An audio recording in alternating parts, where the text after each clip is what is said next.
I always wonder, can you hear that Yes. when it says that? Does it? Yeah, I always mean to ask, but okay, Adam, thanks for being on, bro. The absolutely. two questions are you okay with us sharing this recording of your story publicly? Yes. Um, and then can you or anyone you may mention in your story face legal prosecution or get into trouble for anything that you may share in your story? No. Sweet. Fucking the floor is yours, bro. I like that shirt.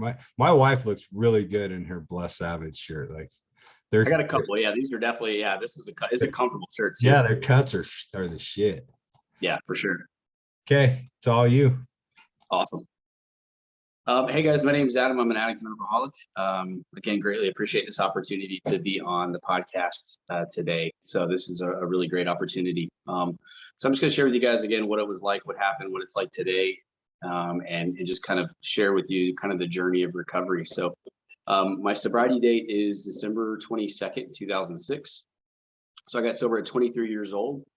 And I, in the beginning, I wasn't very grateful for that because I thought I still had a lot of life and party to live. But today I'm really grateful that I did get sober at 23, and that be next birthday I'll be 39 years old and still clean and sober to this day. So relapse is not a part of my story, not yet at least. I always like to say yet because it always can be if I don't continue to take care of myself and work my program. So I attend meetings still probably twice a week. I talk to my sponsor at least twice a week on the phone on the way to work. I still pray and meditate every morning, even if it's just as simple as the serenity prayer or, just, hey, help me today, help me not to be, like a horrible human being and help me try to be helpful to other people.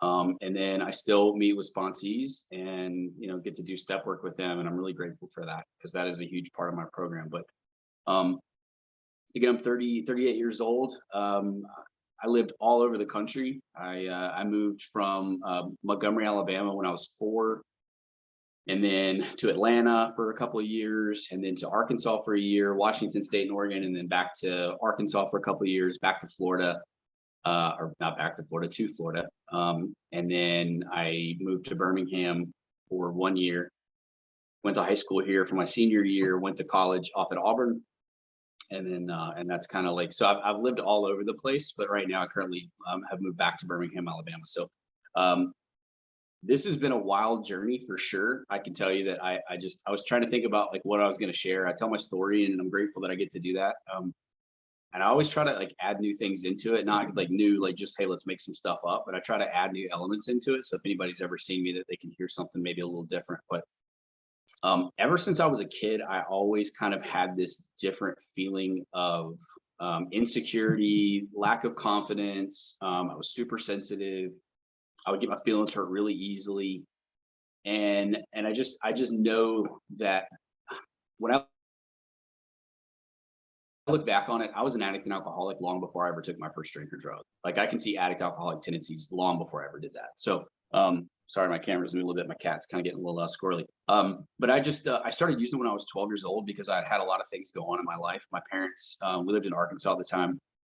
My parents were getting ready to go through a nasty divorce, arguing, yelling, screaming, slamming doors. I had things from my childhood when I was 5 that kind of came up that I kind of remembered some things that had happened when I was 5 that really kind of, it made me feel different because I knew even at 5, like I knew that things had happened, but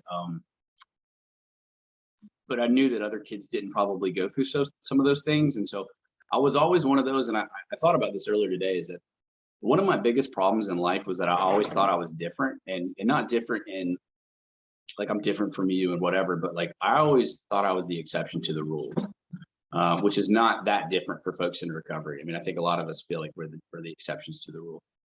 But I always would try any possible way to get around a rule. But I would always try to be really smooth about it. I was the baby of the family. I would say, yes, ma'am, no, ma'am, yes, sir, no, sir, hold the door open for people, do really, really great things. Teachers liked me, but then I would use that as a cover to be able to break the rules that I wanted to. And so if I ever did get caught, people would go, that y'all, it must have been a big misunderstanding. Adam doesn't get in trouble like that. He doesn't do stuff like that. And I would use that to my advantage, being the baby of the family and stuff. So, but at 12 years old, my best friend, he he smoked pot. His older brother sold. And so I called him up one day. I was like, hey man, like, can you get some pot for us? And he's like, dude, I've been smoking for like 6 months. I've been waiting for you to ask. And so we planned it all out. Then we got a thing. His dad was a doctor, and his mom, and he and his dad, like when they weren't on call, like they would go travel and leave the kids at home because his brothers were older. And I remember we smoked that day. And I remember he told me, like, when I smoked, he goes, I'm just going to tell you right now. He's like, you're probably not going to feel it your first time. But I'm also one of those people, if you tell me that I can't do something, I'm going to do it. You know, and it's just, that's part of that thing that drives me, like still to this day. Like if somebody tells me I can't do something, I'm going to do it just to prove them wrong. And in some ways it's been really helpful for me, but in a lot of ways it was detrimental. But I remember I smoked that day and we went back inside and he goes, how do you feel? And I was like, I don't feel anything. And it seemed like 10 minutes went by, but it was probably like 10 seconds. But he's like, dude, how do you feel anything yet? I was like, man, I don't feel. And then all of a sudden, like, it's like this on the stage, the lights go down, you know? And it was just like, and it hit, and that feeling hit me. And he goes, I said, dude, what is this? And he goes, welcome to getting high. And I felt like I was walking on a cloud. The way that I look at it, and it talks about it in the big book about it, it's like, you know, we have to get rid of this illusion and delusion, you know, like on page 30, because it talks about how like, well, this illusion that we can drink and use like everybody else. And then it says the delusion has to be smashed. And the reality is that an illusion is something that I can see that's a lie outside of myself. So I always think of a magician. Magician like makes, you know, something disappear, right? So that's an illusion. Cutting the woman in half, this in half, that's an illusion. And then delusion is a lie inside. A delusion is a lie inside myself. And that day, like this illusion happened, this magic happened. And I was thinking back to it on the way home today. Like there's a quote from Bill Wilson, and I really love learning about Bill because he was just such an interesting guy. And he said, the moment I took that first drink, magic happened. And to me, it's like, it doesn't matter to me what substance it was that anybody took, right? It's like, I think people can typically relate to that statement, because when I smoked that first bowl, like all of a sudden magic happened, man, because my fears disappeared, my insecurities disappeared, my trauma disappeared, my parents getting a divorce disappeared. I didn't care about nothing. All I cared about was like, dude, I want to do this again. And I went through 48 hours of pain and consequences because I thought my parents knew, and I was paranoid and thought they knew. Stayed up all night waiting for them to catch me, and I was not going to let them catch me. But that's pretty much what happened, you know. And like 2 days later, I realized they didn't catch me. They didn't know. And I made a decision, not maybe consciously, but in that moment, I said, you know what? I would rather have those 10 minutes of freedom and experience 48 hours of pain. And I'll gladly give that up, because those 10 minutes of freedom were really great for me in that moment. And the truth is that if drugs and alcohol still worked the way that they did when I first started using, I'd still be using today. That's a fact, you know. But something happened for me, you know, is that somewhere along that way from 12 years old when I started getting high until 23 when I got sober, like it stopped working. It stopped working as well. And then it stopped working for me, and it started working on me. And it was like this anchor. I didn't realize it at first. It felt like it was levitating me up and like lifting me up and making me light, making me like the world was a wonderful place. And in the end, man, I was so isolated and by myself that I had nowhere else to go. And so over the years, from 12 to probably like 16, 17, I would smoke pot and that was it. I think I tasted alcohol like once or twice. I took ecstasy a little bit. It wasn't really my thing, but I was so worried about what everybody thought that I took it, you know, just would continue to keep taking it. And then when I was 18 years old, I went off to college. My parents decided in that time frame of like they were going to get a divorce, that they decided literally the day of going to the lawyer's house or the lawyer's office to sign the paperwork. They're like, you know what, let's just work it out. So we went through like 6 months of yelling, screaming, slamming doors, mutiny, people not talking to each other. And I don't blame anything on my parents and what they did. You know, they did the best they can. And as a parent today, I get that. Sometimes their best sucked, but sometimes me as a parent, sometimes my best sucks too, you know, and I get that. But what my parents did teach me how to do from the jump was they taught me how to wear a mask.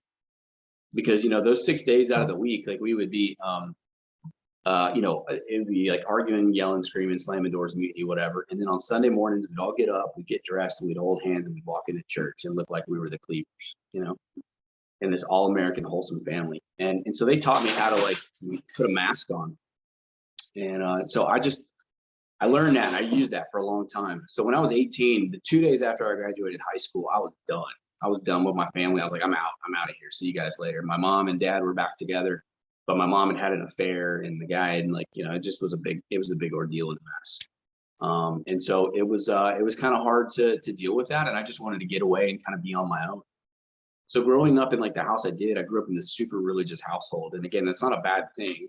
It just was the fact that it was kind of, again, being in the South, it's like the hellfire and brimstone kind of deal. So I was taught like, sex before marriage is horrible. Like if even if you hold hands with a girl, like you're going to hell, and it's all about protect the family image. But I would get all these contradicting messages, right? They would tell me to practice honesty and integrity, and I would watch them not practice that. So when I got to college, dude, I let loose. And I remember like the first time I was at my job at a softball complex, and my boss got us a keg and everything was good to go. Like, they kind of had one at the end of the game or the end of the tournaments and stuff, just to kind of celebrate. And, hey, everybody just kind of chill and relax. And they said, do you want to drink? I was like, no, I'm good. I don't drink. And they said, are you sure? And that question showed up a lot in my life. Somebody would ask me if I wanted to do something and I'd be like, no, I'm good. And they'd say, are you sure? And that sure made me think they're going to hate me. They're not going to like me. Like I'm going to lose all these friends if I don't do it. And so I just did it. And I remember when I drank, man, all of a sudden, like my shoulders got wider and broader, like I got taller, like I got smarter. I thought I was funnier. I had more confidence and stuff. And like that started my cycle for drinking. And within 3 months of drinking, I maybe not 3 months of drinking, 4 or 5 months into drinking, like I was already drinking like 12 beers each time I was drinking. Staying out later than everybody else. I got myself in a really bad bind New Year's Eve of 2001 going into 2002. And I had enough. I was like, I'm done. I quit drinking. I'm done. This is getting me in trouble. I'm good. And but I found out, I was like, well, I like that feeling though, and I want that feeling. So I found out that I could go down to like the doctor's office down in the university clinic and be like, hey man, I stubbed my toe. And he would give me a prescription for Lortabs. And this is back to, like I got my wisdom teeth taken out and they weren't hurting. I told them they were hurting, but they weren't. They weren't bothering me one bit. But I went in there and got my wisdom teeth taken out because the dentist that I went to gave a prescription for Lortab. Like he gave the 30, and then he gave you a refill. And I took those in like 6 days. And so, it just was like nonstop, like this cycle of like whatever I got my hands on, I was going to take. And it didn't matter if it was, dude, I was abusing Ambien. I was abusing Xanax. I was abusing any opiate I could get my hands on. But alcohol came back into my life, and I started drinking pretty much as much as humanly possible as I could get my hands on. And I would black out and, go do things and say things that I had no recollection of what I was doing. And I really kind of, like I said, just kind of made a fool out of myself. But somehow I graduated college in 2005. I graduated and I went to Columbus, Georgia, and worked for my aunt and uncle. And they were great. They were very much trying to keep me and help me stay on track. All the people that I worked with, because they were all older, they were trying to help keep me on track. And I just couldn't do it. I would go and be hungover as all get out on Saturday morning and be like, dude, I'm not drinking today. Like, no way. And I'd take a bunch of sleeping pills, go to sleep, to get through the hangover. And then like 4:30, 5 o'clock, I would wake up and I'd go, well, let me just go get like a 6-pack for the football game tonight, And between the time I left my apartment to the store, I said, well, let me get a 12-pack because, you can't buy on Sunday, like until a certain time. And I'll save it for later in the week or something. And then by the time I'd park and go to the back of the store, I would be like, let me get a case, just a case. That way, like I don't have to come back out for the rest of the week. And I would play drinking games with myself. I would see in a football game, like how many beers can I drink in a quarter, and let's see if I can break my record from last time. Because all I wanted to do was just not feel, and I would wake up Sunday mornings the same way, like with bottles all over the apartment, like, and when I moved out of the apartment, my dad like got me moved out while I was in treatment because my lease was up anyway. And he said like the amount of drugs and alcohol that he found hidden in the apartment, he said it was ridiculous. Like I'd even like taken a Ziploc bag and sprayed it black and took a little string and sprayed it back black. And then I drilled a little hole in the garbage disposal, little flaps, and then tied it to that and dropped it down into there. And then just hit the breaker where the garbage disposal so I could shut that off so I would never use it. But apparently I forgot all about that. But that was my life, man. That's what my life looked like. I weighed 115 pounds when I went to treatment. I weigh about 170 right now. I didn't go to treatment because I wanted to. I went to treatment because I pretty much ran out of plans. You know, I didn't have any other plans that I could do. I tried every possible thing. I tried changing jobs, friends, substances, the way I did the substances. Like I tried to like put, you know, limits on myself, accountability. Like normal people don't tell people, hey, cut me off after, like, if you see me do a certain amount, cut me off. Like normal people never say that. Normal people never gonna have to go to a restaurant and say like, okay, guys, I'm only gonna have 2 Jaeger bombs tonight. All right. You know, it's like normal people don't say that. Normal people don't think meth and cocaine's a good idea either, but apparently I found out. But I went to treatment and I went there and I was there on December 22nd. And, you know, I was shaking, my hands were shaking because like at that point, like when I start, you know, when I don't drink after a while, like, you know, I get the shakes, I start having withdrawals, you know, and I start going through the, you know, the opiate withdrawals as well, you know, because I was taking opiates kind of sporadically there, but enough to where I start to feel it if I didn't take anything. But I remember that last night when I went out, I went out and made a fool out of myself. I drove home drunk. I drove home in a blackout. I don't remember. I thought to myself like one more time, like, oh my God, what if I hit somebody? And I was terrified. That was enough. I was like, I got to do something. So I ended up in the ER that night and then in treatment the next morning. And initially going to treatment, I was like, this is a great idea. I'm really excited about this. I don't have to live like this anymore.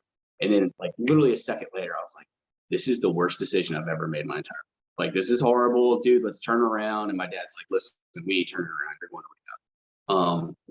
If you leave, when you get there, that's fine with me. I don't care, but I'm dropping you off. We're at least putting you on the property. And it was while I was there, I was really grateful that there was guys that had been in treatment before that were older than me. And they were like, I would hear their stories and I'd be like, man, I didn't do that. You know, I didn't lose a marriage, didn't lose any kids. I haven't blown a career. And they just said, man, you don't have to. Because I thought you had to be like certain things to be an alcoholic or an addict, right? I thought you had to be like, you know, 40 something years old, living under a bridge, drinking out of a brown paper bag. And like, there are people who do that, but I didn't think I could be an alcoholic with a bachelor's degree at 23 years old, you know?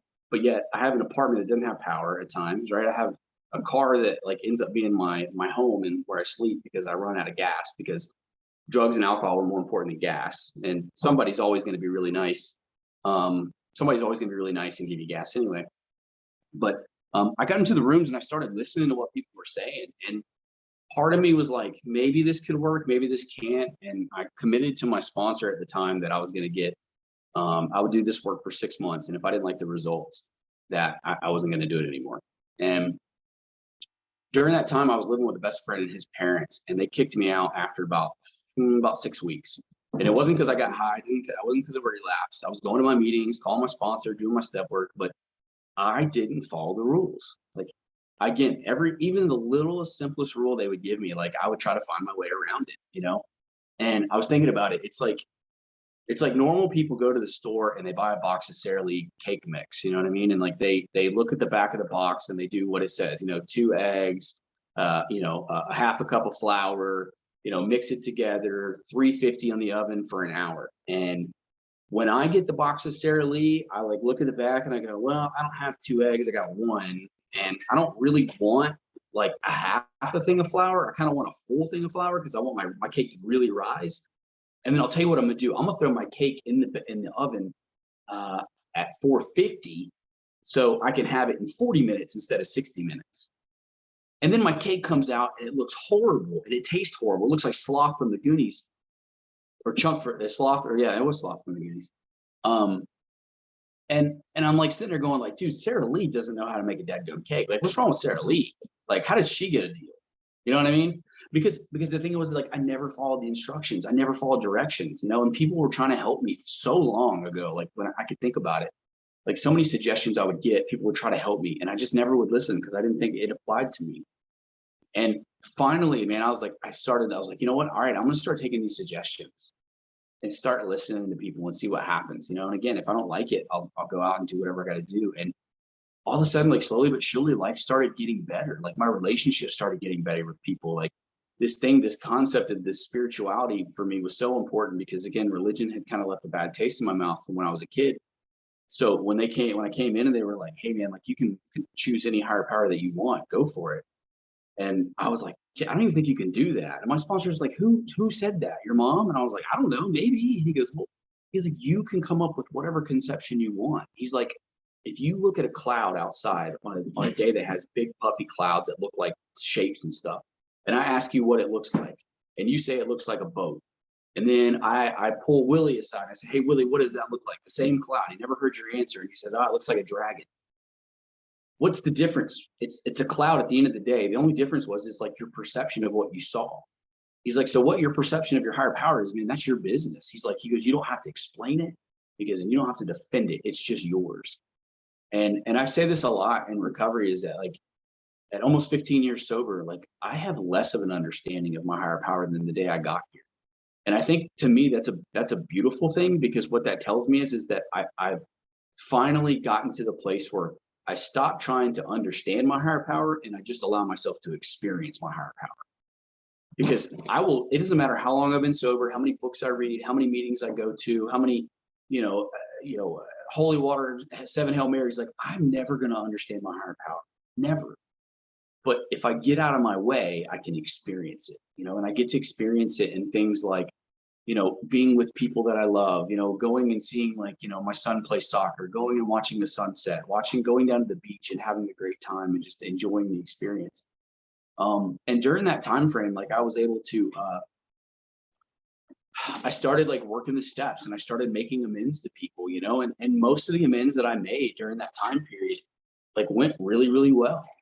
I would say 3 out of 4 would go really, really well, and 1 would be really rocky, but it would sometimes kind of come back. And it's just because people wanted to see me actually follow through with action. Because I said a lot of really great things when I was drinking and using, but like I sucked at follow through. And so a lot of people really wanted to see what I was doing. And thank goodness, like I worked the steps in order, because by the time I got to the 9th step to make the amends, a lot of people had seen that I was living differently. And I remember doing my 4th step and just being terrified of like writing some of these things down. But what I found out was that really insecure and sensitive kid was still there.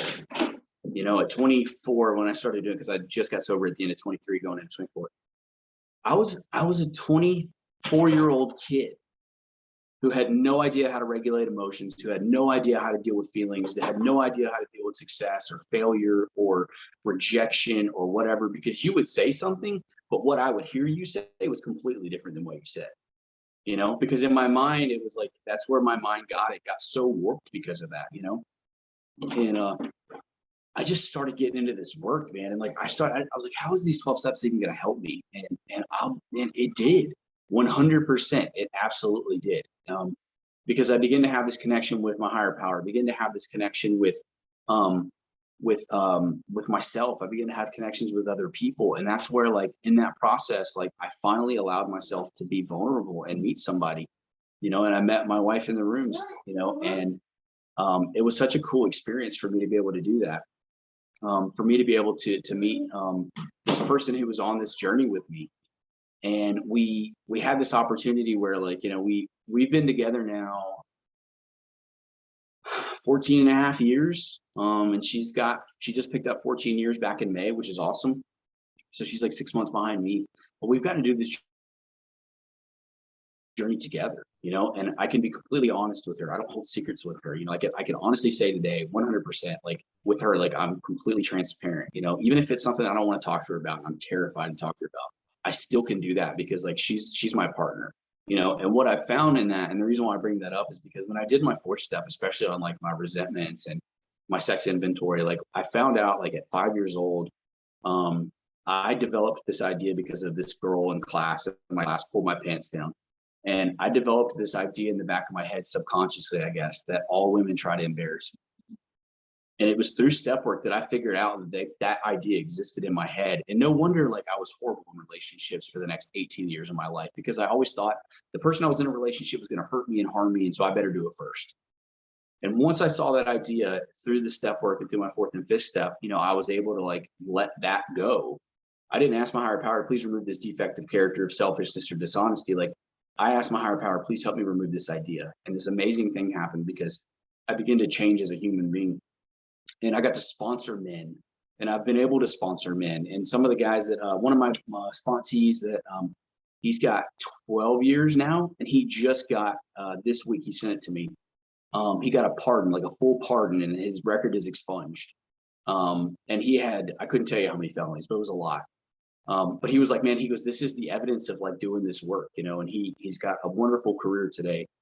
And I've had sponsees that made it, and I had sponsees that didn't make it, and one of my favorite people, man, was a kid named Joey St. John. And I try to talk about him anytime I speak, because I promised his mother that I would never let somebody like his story be forgotten, and that he would be forgotten. But he was kind of, he was a younger kid, 20, 21 years old, and he said, man, if you ever see me slipping, he was like, tell me. And so he was kind of slipping up, and I texted him. I said, hey man, you're screwing up, dude. Like, let's get back on track. And he got mad, and he said, the last thing he said was F you, and I was like, whatever, dude, I could care less. Like, get over yourself. And, we didn't talk the next day. And that Monday it was kind of bothering me. And I was like, you know what, I'm going to do this deal. I'm going to call him up or whatever. And I got the call that he had passed. He had overdosed. He had gone back out and overdosed, and it was the most devastating thing, because I didn't realize the damage. That was probably the first time I'd realized the damage that my use could cause with other people, because I saw, and I still talk to his mother to this day, and like, she still, grieves, but she's been able to help so many other parents, that have gone through that or struggling with it. And I have this wonderful life today, like I get to like be a part of other people's lives, even if a small part. I get to be a part of people's lives, and I get to work with other men, and I get to work now at the treatment center that I went to, which is such a blessing. And I've been there now for 12 years, coming up on 13 years. And, 5 years ago, one of the coolest things happened was my son was born. And Willie and I were talking about this before we got started, was that, yeah, like my son is kind of all over my Instagram account, because like, to me, like that's one of the coolest things I've ever done in my entire life, was to be a father, And I'm grateful today that like my son has never seen me drink. He's never seen me take a drug. He's never seen me under the influence of anything. And I know that's not everybody's story, and that's okay, because at the end of the day, like, your story can help. Even if you did, your story may help your kids not ever go down that path. And, one of the last things I guess I would end with is that, I have to take care of myself on a regular basis. Like I have to do this deal. Like even all these years later, I still work this program, but one of the other things, I have to do the outside help that it talks about in the big book, because, suicide's littered all throughout my family, and my father committed suicide Father's Day of 2015. And he and I were on splits in that moment. And so I, suicide was a thought for me, like even in sobriety, so if that happens to you, understand that sometimes that does happen, but the main thing is to reach out. I'm a therapist, and I went and talked to a therapist. I needed that. I needed to have somebody to vocalize this stuff, because sometimes my step work is great, but sometimes I need a little bit more. And for me, one of the main things that I've learned in recovery that's so important for me is that it's hard to fall off the edge if you're standing in the middle. And for me, like I have to stay in the middle of this program, and continue to be the guy that I need to be, and to continue to work on being the best man that I can be. And some days I do really great, and some days I fall short. But every day that I wake up sober. And every day that I wake up, it gives me an opportunity to do something different. So thank you so much. I greatly appreciate the time and the opportunity.